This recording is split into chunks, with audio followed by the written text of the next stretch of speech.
So I guess we should do the things. Everyone ready to do the actual podcast bit? Yeah, sure. Yeah. Who wants to do the intro this week? Well, you seem quite good at it, Jake. So you might as well. You go for it. You've had some practice. Yeah, you've taken the mantle of the introducer man. So I always wanted to be a producer.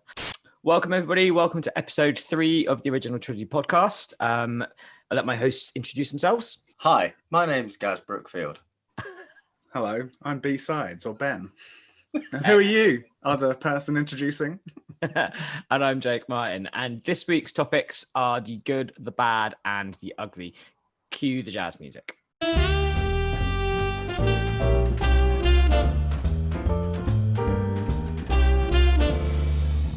Cool. Right. So who would like to go first? I assume we're doing them in order again. So which one of you lovely boys pulled the good? That would be me. Mr. Brookfield, what have you got for us? It's a very broad subject, right? So I don't really know how to approach it because this year's been shit. Well said, sir. Well said. So I've basically racked my brains to try and think of just a list of good things to remind me and hopefully everybody else that it's not all bad. So I've managed to think of 101 things that are good, and I'm just going to read them out, and that's my section done. Because so if I don't know, maybe I'll put some fun, some like gallery-esque music over this or something. I don't know how this is going to work, but here are 101 things. I think it's 101. Someone's going to watch this and go, actually, it's not 101. 97.5. Yeah, but anyway. This is the 101 things that I think are good. Family, friends, love, laughter, the NHS. Insulin is very much a personal thing for me. Zoom chats, stream gigs, the internet in general. Dogs if you're a dog person, cats if you're a cat person, summer when it's sunny, winter when it snows, sledging, getting warm again after sledging, coffee, tea, hot chocolate. You can see how my brain works. Ice cream, chocolate ice cream, roast dinners, chips, curry and chips, sriracha, asado burgers, very much a Bristol thing, the Bank Tavern, also very much a Bristol thing, cheese toasties, pizza, basically anything with cheese, birthdays, Christmas, presents, pigs in blankets, the Muppets Christmas Carol, Scrooge, anything with Bill Murray, Bill Hicks, Bill Bailey, Baileys, cider, beer, wine, whiskey, or more recently for me, sobriety, therefore no hangovers, tattoos, a new guitar, an old guitar, vinyl, and I don't care if that makes me a hipster, music, gigs, venues, pubs, festivals, sing-alongs, punk rock, folk punk rock, Bandcamp Friday, finding a new band, rediscovering an old band, when people buy merch, maps, mountains, mountain bikes, motorbikes, holidays, mountain bike and motorbike holidays, camper vans, campfires, beaches, campfires on beaches, surfing, a massive cozy jumper, an old comfortable pair of jeans, finding money in an old comfortable pair of jeans, a ruddy good lie-in, random acts of kindness, a smile from a stranger, politeness, winning on a scratch card, scratching an itch, getting a new job, quitting a shit job, books, TV, binge watching the good stuff, whinge watching the bad stuff, movies, anything by Wes Anderson, most things by Tarantino, Goodfellas, Ghostbusters, Goonies, In Bruges, the first 2 Godfather movies, the first 3 Die Hard movies, Back to the Future, and the original fucking trilogy. Yes. Round of applause to Mr. Brookfield, ladies and gents. I'm probably going to break this, but I feel like that deserves a mic drop. Oh, hell yeah. Oh! That was a good list. That was literally cheered me up. Yeah, nice one. Sides, were you expecting to make a list or were you expecting a question? I was expecting a question. I was expecting a question, so I don't care what you guys think. Oh, yeah, exactly. All right, you guys have to think of 101 things that are good now. Go. After you, Sides. Whoa. All of Gaz's stuff apart from chocolate ice cream. Wow. Oh, really? Yeah, it's the worst. So is that your list? It's everything that Gaz said apart from chocolate ice cream. Yeah. So I guess that's 100 things. That's still 100 things that I like. That are good. That's really not too bad. Okay, so I'll try and do a smaller list. Things that are good. Sunny weather, guitars, cider, realizing you've got one cider left in the fridge when you think you don't have any cider left in the fridge, realizing that there's actually more cider than you ever expected in the fridge because your housemate or girlfriend has gone to the shop without you knowing, and you have an entire fridge full of cider. Sitting down to do nothing in particular and accidentally writing a really good song, listening to a song that your friend has written and being very proud of them for writing an amazing song, finding money on the street, finding a wallet on the street and being able to give it back to the person who lost it. Yeah, that's right. Yeah, right. Come at me, see what the first two Eminem albums, anything that Bill Hicks has ever done, ska punk because it makes me happy and it makes Sides sad. The day after Boxing Day because Christmas is bloody over and I can start on with the rest of the year. And plus, it's basically the run up to summer festivals. That feeling when you've been in a traffic jam for like 3 hours and the traffic clears and you finally hit 60, beautiful, and porn. The thing is, like, it's like you said earlier, like, it has been a bit of a crapper of the year, but I was having a similar thought the other day, and I was like, it has been a crap year. It's been a very weird year, but there's also been some really positive things about it. Like I've got so much done creatively. It's absolutely brilliant. And I never would have had the time to write a new solo album and start a new band and try to learn the piano. I say try because I really didn't do too well, but I did try. So, you know, as we're all touring musicians, I think we can all agree that, you know, sometimes you can just throw yourself into tour and that becomes your life and you don't really get much time at home to kind of practice your other hobbies or find new hobbies. And that's what this has been. So that's all I'm going to say about the entire COVID situation. It's not all bad. It's not all bad. Neither of you said the Cornetto trilogy. Oh, fuck. That's very true. And I watched Hot Fuzz literally last night. Okay. Was it on ITV2 again? I'm actually slightly offended because usually when any of us watch Hot Fuzz, we send each other screenshots so the other ones know to watch Hot Fuzz. And I got nothing. Did you get anything, Sides? I'm checking my phone, but there's nothing there. Sides, did you want to add to your list? I'm all right, I think. I'm trying to think of other good things. You've covered an awful lot of ground there. Can I add something to my list? Please do. Your new beard. Yeah, right? I love it. It's got to come off. It's too big. No. Big beard suits you, dude. Yeah, you look like a burly Canadian bear trapper. You look very much so. You look like you provide for me and keep me warm. Yes. I'm not allowed to hug you. I can't keep you warm. That's very true. But it's kind of, you know, covering all bases on the hipster front. So I feel like one of them's got to give. Right. In that case, let's move on to bad. Cue the jazz music. Okay, I got bad. Anyone who listened to last month's podcast will be acutely aware of the fact that Sides is currently in the runnings for Segway of the Year. Because Sides was supposed to do rock and roll, and we ended up talking for half an hour about Back to the Future. Exactly, that's correct. I failed to see the issue. What's the problem here? Well, you inspired me, Sides. So, as we all know, next to the Back to the Future trilogy, and of course the Star Wars trilogy, the next movies in line are, of course, the Karate Kid movies. Recently, more well known for the subsequent series Cobra Kai. Johnny Lawrence, our ex-villain and now hero, is quoted in saying, "It doesn't matter if you're a freak, a nerd, or a loser.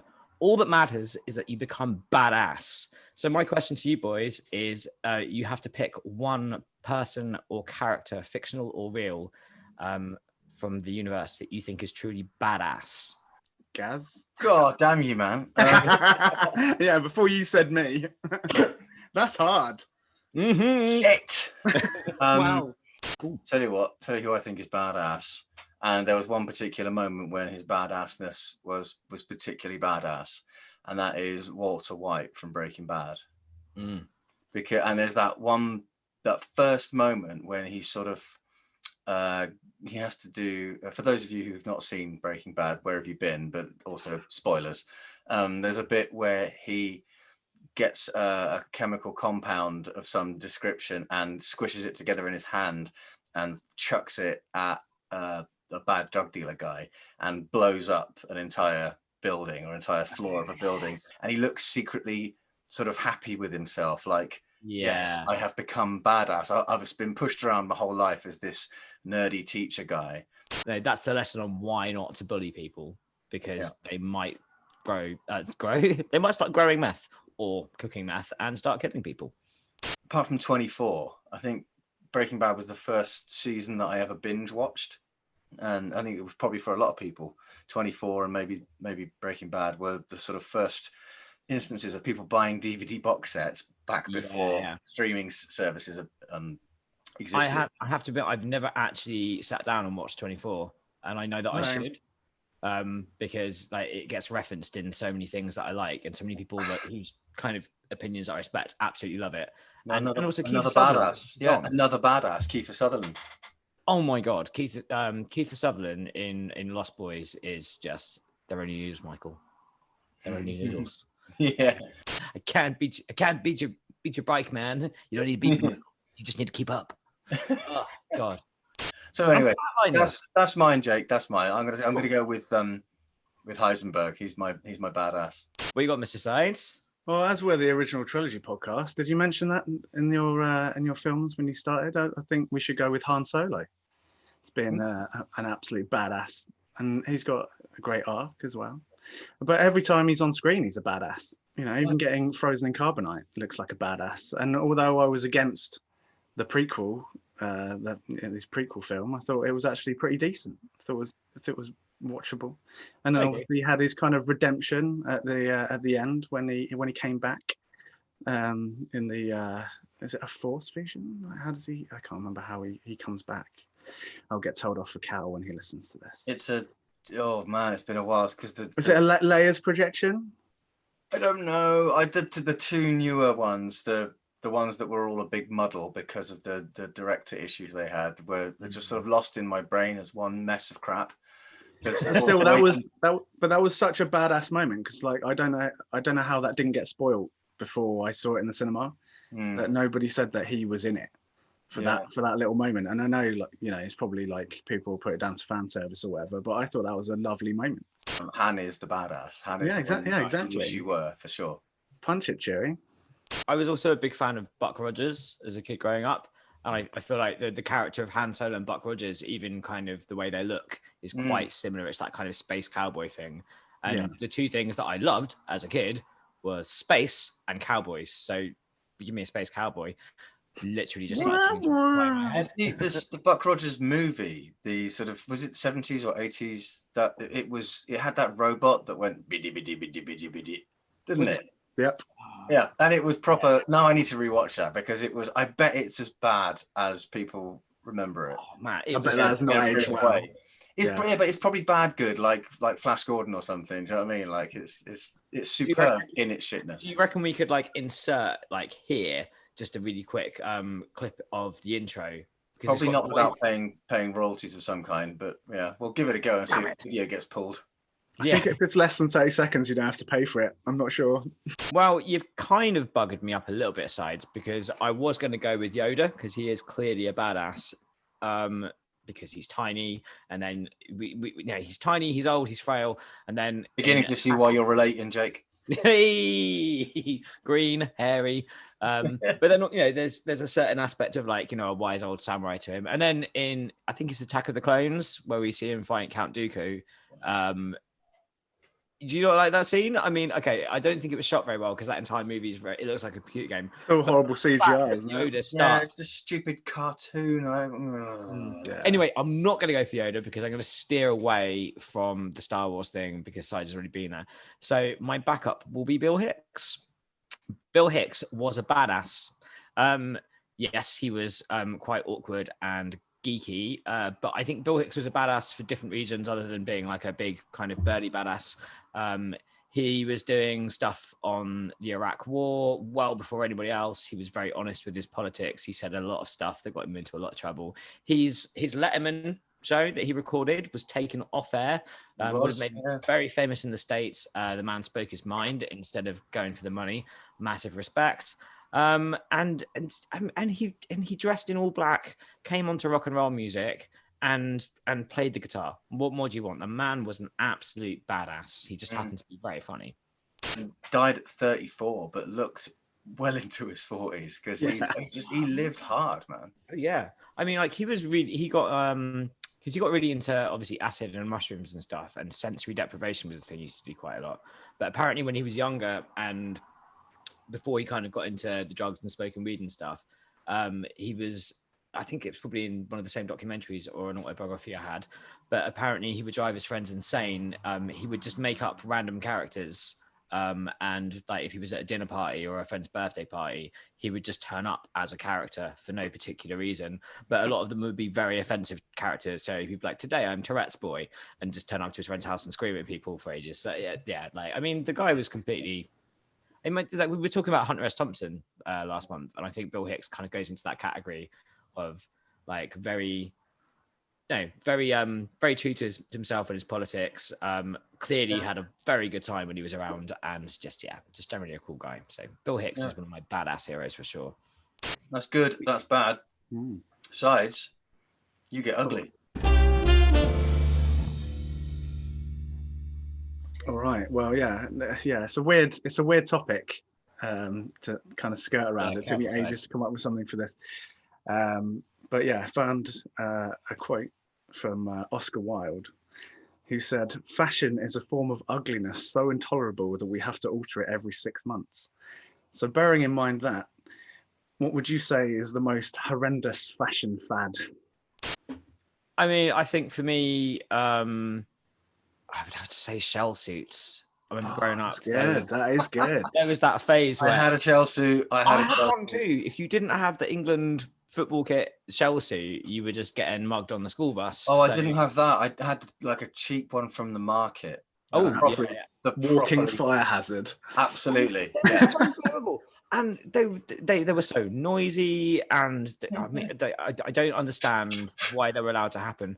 And I mean, I can understand if you're an athlete. Like me and Gaz had this conversation when we were in a certain city that won't be mentioned, but and maybe this will get cut. But we're like, why do all crackheads wear jogging bottoms? You're clearly not exercising. Like it's like a uniform. Like I remember exactly where we were as well. Yeah. I think I know. Yeah. So I mean, not only were they hideous, but I also feel that like they're not for wearing out for a jaunt around the town. They're for keeping your legs warm before you go kick ass at the Olympics or play football or something. So yeah, they were misused and ugly. And you can throw onesies and stuff in with that as well, because people more recently were wearing onesies out to the pub, and like not in an ironic way, but in a kind of, hey, I've got this latest fashion item because I saw a pop star wearing one and now I'm going to wear one. Yeah. And that's, I mean, it's funny to wear one, like if a tiger onesie, if you're Jamie Westwood now and you want to dress like a tiger, who's going to argue? He's badass. Yeah, Jamie should have been on the badass list. Should we all just agree that Jamie is all three of our collective favorite badass?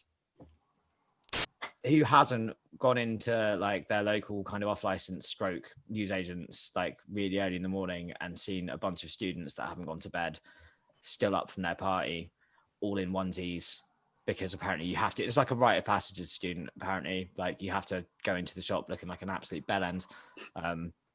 Like why? I don't think there's anything wrong with going to the local shop in your pajamas. I think it's absolutely acceptable. Totally. Mate, two of my most hated things are waking up in the morning and getting dressed. If I have to make the effort, so do you. I'm 37. I can't wear onesie in the shop, so no one else is allowed to. It's 8 o'clock in the evening, and you're telling me that you guys are both not wearing pajamas. Yeah, I'm not. I'm seriously not. I'm not wearing pajamas. I'm wearing pajamas. Look. Yes. Are they not the Star Wars ones today? I instantly want to be in pajamas now. What have you got for us, Gaz? Do you know what? I can't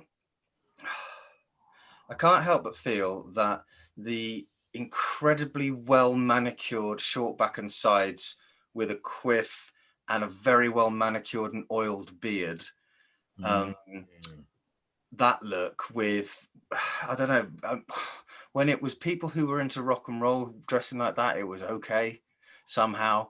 But then when it's like Ogheads and what?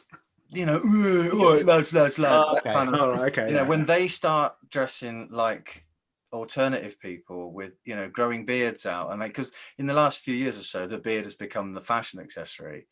And I got nothing against the beard, obviously. I mean, if I shave my beard off, I look 10. Oh yeah, So, me too. yeah, there was one time when we were on tour last year at Sides, remember, when I had a slip with the beard trimmer and I had to get rid of the whole thing, and I looked like a little chubby. It came up in my memory some tour the other day. I was like, oh yeah. I was like, oh, I won't remind you of that.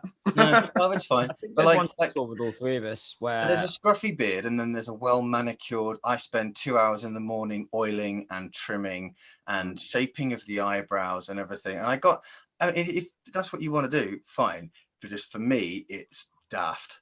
And I could never be that tidy. I could never put that much effort into. And I think that look will be the mullet of the future. Oh yeah, definitely. Those same lads will look back on that haircut that they had when they were in their 20s and go, the mustache. Do you mean the mustache was obviously very famous, like, and kind of in the 70s. Like, you look at a guy in the 70s now with a mustache, and you're like, why? Like, you had mirrors in the 70s, and people who looked at you. I mean, I'm just a scruffy person generally. I've always been scruffy. I don't spend time particularly tidying myself. I shared many hotel rooms. Let's face it, we're all pretty bad. Exactly. I just think over preening is. I think with both men and women, over preening is a fashion thing that has become a thing. I don't understand it. I just don't understand it. No, I agree with that. The eyebrows with the edges. Some women have the line of the line. Oh right, yeah. With the face drawn on, and the different color here to here, and it's a look. And again, that's what you want to do. Fine. I just don't get it. I'm 41 years old. I don't understand things. It's weird, like, so obviously don't understand things. We're all quite beardy at the moment, but I don't think any one of us has shaped or trimmed our beard, and because it's just a thing that grows, and it's winter, so we've all got beards. Just lazy, face form, and we're lazy. I was on the train last year before lockdown, and it was like the last train home, and the guy wasn't being mean. He was being drunk, and it was kind of, like I said, it was like a kind of chav hipster guy. And my beard was quite long at the time. I've never used a beard product in my life. I don't really know what I do. I just kind of chop at it until it looks like a beard. And this drunk guy came up to me on the train and was like, and just started stroking my face. Was like, my friend, you have such a wonderful beard. You use oils? And all I could think of was that scene in Black Books where he's taking pictures of Manny. He's like, do you mind if I stroke your beard? Nothing weird. What about you, Sides? Well, the two that sprung to mind for me were Crocs. Just no. I don't care if you're going out to do the gardening. Put some shoes on. And the other one was the current one, pre-ripped jeans. Why a shop selling pre-ripped jeans? I'll get into some scrapes myself and get some holes in jeans. You don't have to pre-cut them for me. Who's buying these jeans? They go hand in hand for me with metal band t-shirts and rock band t-shirts being sold in Top Man. Oh yeah. You know, when you see people walking around with a Motorhead t-shirt, I have no idea who Motorhead was. But it's got studs and glitter on it, and it's a t-shirt, and it's got. Do you know what I mean? Like, yeah, that's. You know, we're probably just being ridiculous, and people are going to watch this and go, "Oh, just stop being so elitist, boys. People can wear so judgy." I mean, no, you can't. You can't. You cannot wear a Motorhead t-shirt unless you have a Motorhead album. That's just that. Exactly. Remember someone we went to college with saw someone wearing a Sex Pistols t-shirt once and went up to them because they looked like the sort of person who'd never heard of the Sex Pistols and said, what's your favorite Sex Pistols album? And they were like, well, and they looked pained for a while and we're like, well, the second album's not too bad, but the first one's probably better. And it was like, oh, wanker. Can I make a guess at who that might have been? Because obviously we went to the same college. Go for it. Was it? No, it wasn't. Because that's I could picture him doing that. Do you know what? I love it when you use people's real names because I get to use that quacking. What's the worst? If you guys are up for it, if it won't be too embarrassing, what's the worst or most embarrassing thing that you've done or what's happened to you guys on stage? Well, I've tripped over a few times. Yeah, I've fallen off a stage. I've tripped over a monitor stand. I've tripped over leads, drum kits. That's pretty bad. I've said some pretty awful things. Like I got drunk once when I was supporting, and here we go with the bleep machine. Whack, whack. I know. Oh God, so good. I was supporting. From the from the. Yes. And he was particularly a bit arsey with everyone who worked there, including me and the other support act. And so I helped myself to all the beer in his dressing room, and then went on stage, played the first 2 chords to his band's biggest hit, and then proceeded to take the piss. Good man. I mean, it was lucky that there weren't that many people actually in the room at the time, because everyone was ignoring the support acts as always. Everyone was in the bar, so I didn't embarrass myself in front of too many people, but I did embarrass myself in front of Ange, who later became my wife. So she respected the maverick. I reckon, yeah, she probably just looked at me and dying on stage and thought, you know what, I'm going to marry that guy one day. Who is this maverick renegade? That poor bastard needs some help. A guy. Yeah, that was not my finest hour. What about you, Sides? I can't think of anything. Like I've tripped over a lot of bass drums when you're the solo support, and then there's the band, right and behind they set up way too close to you, and then you forget that you've got like that much space that you have to work in, and then you lose yourself in a song. Sideways. You can maneuver sideways, but you can't go forwards or backwards, can you? You take one step back and you do the old. But when you're in that moment, you just totally forget like where you are, and it's like your brain's not like take a side step left. It's not like we're not playing Nightmare. So like just always fall over the bass drum. There's a dragon with a banjo to your left. I think like you two, I've done a lot of tripping over. The worst trip over I ever did, I was playing a show in Budapest. The annoying thing is I didn't actually get drunk. I had a couple, but I was not drunk. And it was kind of like a folk kind of sit down affair for Wales. So they introduce you and like, oh, all the way from England, Jake mine. And I was wearing these really clunky like steel toe cap boots. And I had my guitar there and a pint in my other hand, and I just misjudged where the step was getting onto the stage. So as people were clapping and they said my name, I like literally somersaulted. The beer went all over the wall, smashed next to him. My guitar went flying the other way, and that was how I started the gig. It was just like there's no coming back from that. The only other bad one I've done is back in my days of when I was in my new metal band. Yeah, that happened, and you can't find it on the internet. But Can you not? What were they called? Trip hazard, and you can't find it on the internet. Cannot find it on the internet. Really? Not with me in it, I don't think. I will make it my mission. if you can find the cover, the rap metal cover of Jump by Crisscross that we did, I'll be yeah. It happened. So when I was in that... Yeah, I really want to hear that.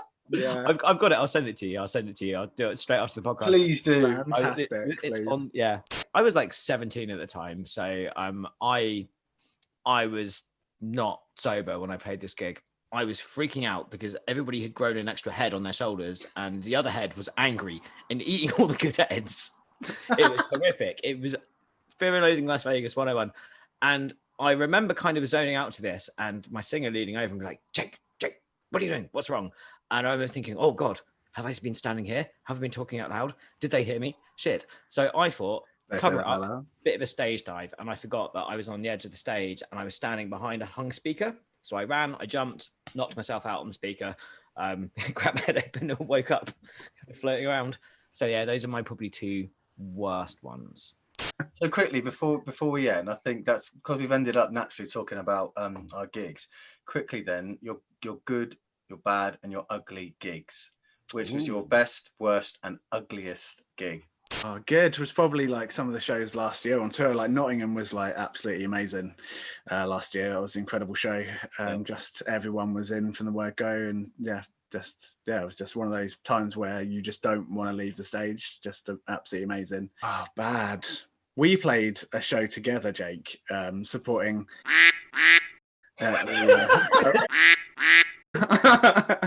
And there was more people on the stage than there were in the audience, and it was his it was his big album launch tour as well, wasn't it? Yeah.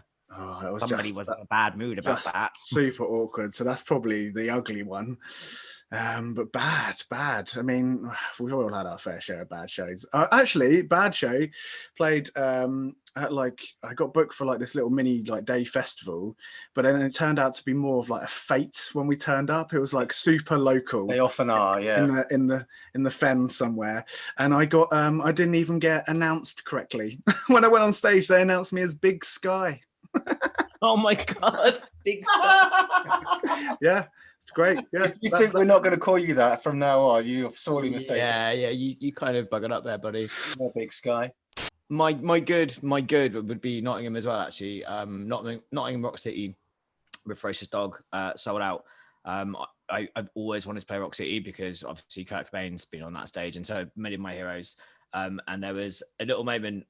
I think because you've done it as well, haven't you, Gaz, a couple of times? Yeah. I'd never played solo to 2,000 people before, or whatever it is close. So I'd never heard my song sung back to me that loudly. And the first woe, because of course the first sing along is a bloody woe because I'm me. Literally, it was like being hit by a wall. And at the end of the song, I pretended to tie up my shoelace, but I was actually doing a bit of a cry. So yeah. Bad. Much like Sides, I was invited to do a festival. We're gonna have to. You get to use a duck noise again because we've all been there. I think it was the. Oh, fuck yeah! Oh, I know, right? Are you talking about the gig that I was at? No, because this was it was a morning thing. For those of you that don't know, I have played it with Gaz, and I should point out that was where somebody, when I strummed my first chord, said they would shoot me in the face. I won that argument. I went to go up, and instead of stairs up to the stage, there was just a bunch of pallets with some workman steps on it.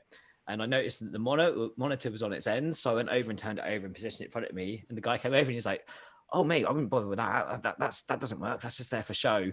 I played. Oh wow. I played, like I was not welcome to the 5 people that were there. They were not the type of people that enjoyed music. So I think I played 3.5 songs and just left and no one noticed. Bad one. The ugly would be a squat show in France. We got there. There are nice squats. There are very nice squats you can play. This was not one of them. This was full of people on heroin, including the sound engineer. So basically I learned this is a ska punk show back in the day, and I worked out that the guy just was too pinned to do his job. So I ended up doing sound for all the bands. We went on first. Halfway through our set, the police were called, so the gig got cancelled and raided by the police. We went backstage to discover that all our mobile phones had been nicked, got into a fight. Didn't get paid because the promoter, who apparently was ill, had been in a car crash. It turns out had actually had a heroin overdose. So we were like, "Fuck it, we're leaving."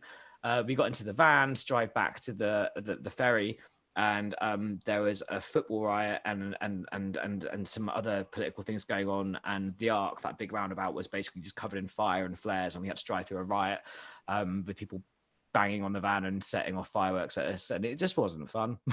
It's pretty fun. Wow. Yeah, I guess for me, so good. My best gig, I've had a lot of moments that have been like proper. You must remember this because this is momentous. The first time I stood on the stage at the Fleece in Bristol, and I know to a lot of people they might see that as a small stage or a small gig, but to me it meant everything. I think the worst gig I've ever done was that. Yeah, I get to use my quack noise again. Yeah, I've never made such a fool of myself on stage, and I think I abandoned my set after 3.5 songs. Literally halfway through a song, just went, "Oh, this isn't working, is it?" And then just walked off. Probably clonked the mic stand with my guitar as I went. You know, that old classic. The ugliest, yeah. It's a lost voice moment. The time when I had to cancel my second of 2 gigs at a festival I was playing. It was only last year or the year before. The night before I'd played at Beautiful Days, and then I was playing at this other festival the next day, and I was supposed to be doing 2 sets. And during the first set, I knew I wasn't going to like keep my voice till the end of it. And I croaked my way terribly, just played like an arse and just sang terribly. And then I had to go to the promoter and say, look, I'm really sorry, but there's no way I can do another one later. I mean, barely any sound is coming out of my throat. And I had to just sort of slink off with my tail between my legs, all apologetic, knowing that I'd let them down. And it just really upset me. And I felt like such a prick for doing it. Well, I mean, I think, like, it was nice just talking about gigs again, wasn't it? Like, well, this is it. I mean, I've seemed to have ended the whole thing on a downer, really. I could dress up like a Mexican for you, hasn't it? Oh yeah, do that. I think it would be cultural appropriation, wouldn't it? That's the screenshot. That was episode 3. If you're listening or streaming regularly, thank you very much. You can do that on YouTube, Facebook, Spotify, and all of the other places that you'd expect to find a podcast. Please feel free to leave your suggestions for future things we can talk about. They come in 3s. You can put them on our Facebook page, which is www.facebook.com/totcast,